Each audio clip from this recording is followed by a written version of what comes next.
Our affirmation today is I am forgiving. Does anybody know where the term comes from, scapegoat? I didn't know myself until I was doing some research recently. It comes from the Old Testament. In a village when we had sins. The leader of the village would select a goat, and they would come and they would have a ceremony. They'd lay hands on it, and all the sins of the villagers would be put on the goat, and then they'd chase it off into the forest, so it would run away and take the sins far away, and then everybody was cleansed again. So in this way, they were able to forgive and get rid of all of their sins. And so now we understand because we certainly know what the term scapegoat means, but that's where it comes from.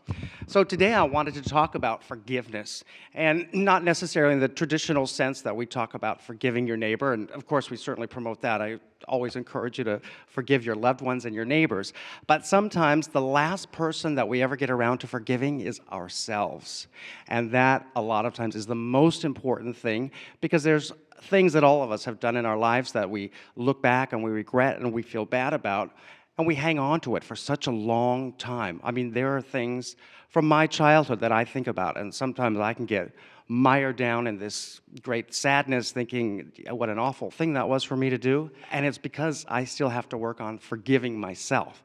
And as glad as I've been over the years to forgive, any slight from my childhood or growing up or any of that period, it's me who I often fail to stop and say, you're forgiven for this. Leave it behind. Move on.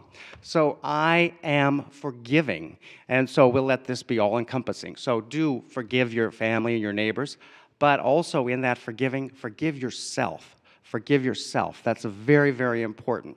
So I'm sure we all can think of things, circumstances, and situations that have come along that we weren't necessarily the best person we could be when we were dealing with that situation, or sometimes we've taken advantage in some way that later we regret, and we carry it with us for a long, long time, and we just need to take that time and forgive ourselves, tie it to a hot air balloon, and just let it go away. Forget about it.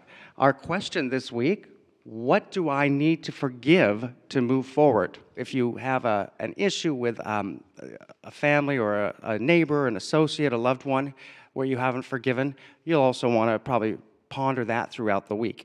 But the focus of today is really on yourself, because as we've heard in so many New Thought and in self-help motivational discussions, that we have to love ourselves before we can truly love other people.